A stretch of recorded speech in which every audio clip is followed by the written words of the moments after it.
আসসালামু আলাইকুম সুপ্রিয় দর্শক, এসে কিচেনে সবাইকে স্বাগতম। হাফ কাপ সুজি দিয়ে 1 কেজি মিষ্টি। এই মিষ্টিটা অনেক বেশি নরম থাকে, এত বেশি নরম থাকে যে মুখে দিলেই মিলিয়ে যাবে। চাইলে সুজি দিয়ে ঝটপট মিষ্টিটা মাঝে মাঝে বানাতে পারেন। তো চলুন রেসিপিটা দেখে নিচ্ছি। 1 চামচ ঘি দিয়ে দিচ্ছি, হাফ কাপ সুজি দিয়ে দিচ্ছি। এখন চুলার আঁচটা কমিয়ে সুজিগুলো ভেজে নেব। এমনভাবে ভাজতে হবে যেন সুজির কালারটা চেঞ্জ হয়ে না যায়।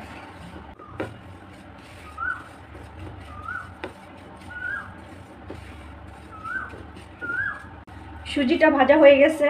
এখন এখানে 1 কাপ লিকুইড মিল্ক দিয়ে দিচ্ছি। এই দুধটা সুজির উপর দিয়ে একটু নেড়েচেড়ে ভালো করে মিশিয়ে নিচ্ছি।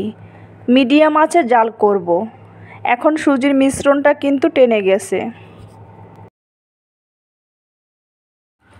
সুজিটা হয়ে গেছে, এখন চুলা থেকে নামিয়ে নেব।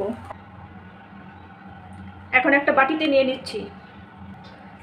এখন এখানে 2 চা চামচ গুঁড়ো দুধ দিয়ে দিচ্ছি, 2 চা চামচ ময়দা দিয়ে দিচ্ছি, আর 1/4 চা চামচ বেকিং সোডা দিয়ে দিচ্ছি, খাবার সোডা। এখন ভালো করে মাখিয়ে নেব।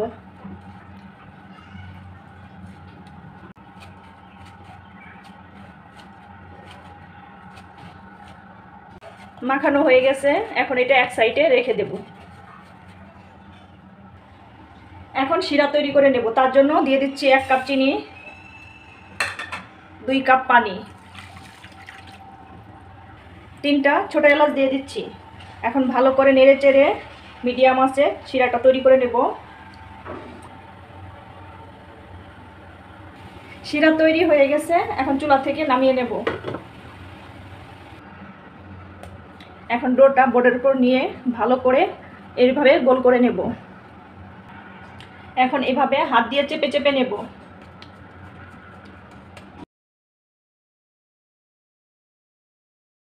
আপনারা চাইলে বেলুন দিয়ে বেলে নিতে পারেন, আবার চাইলে আমার মতন এভাবে হাত দিয়ে চেপে চেপে নিতে পারেন। তো আমার এটা হয়ে গেছে,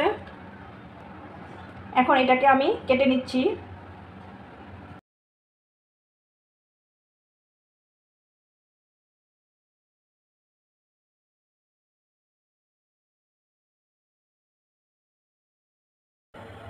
সবগুলো মিষ্টি এভাবে কেটে নিয়েছি, আপনারা আপনাদের পছন্দ মতো কেটে নেবেন। এখন এগুলো ভেজে নেব। মিডিয়াম আঁচে তেল গরম করে নিয়েছি, এখন একটা একটা করে মিষ্টি তেলে ছেড়ে দেব।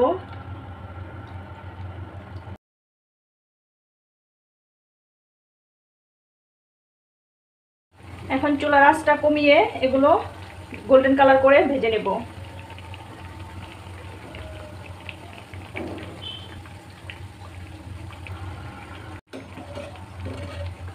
মিষ্টিগুলো ভাজা হয়ে গেছে, এখন তেল ঝরিয়ে তুলে নেব। এখন গরম অবস্থায় চিনি শিরার মধ্যে দিয়ে দেব।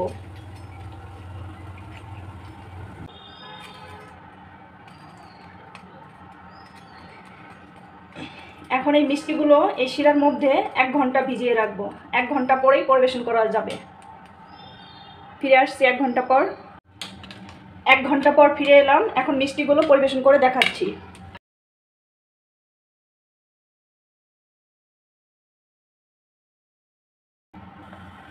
এই দেখুন, আপনাদেরকে একটু ভেঙে দেখাচ্ছি কতটা সফট হয়েছে মিষ্টিটা।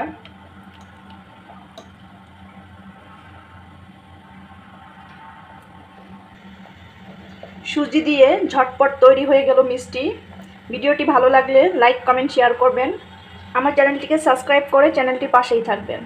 ধন্যবাদ সবাইকে এতক্ষণ আমার ভিডিওটি দেখার জন্য। আজকের মতো এখানেই বিদায় নিচ্ছি। আল্লাহ হাফেজ।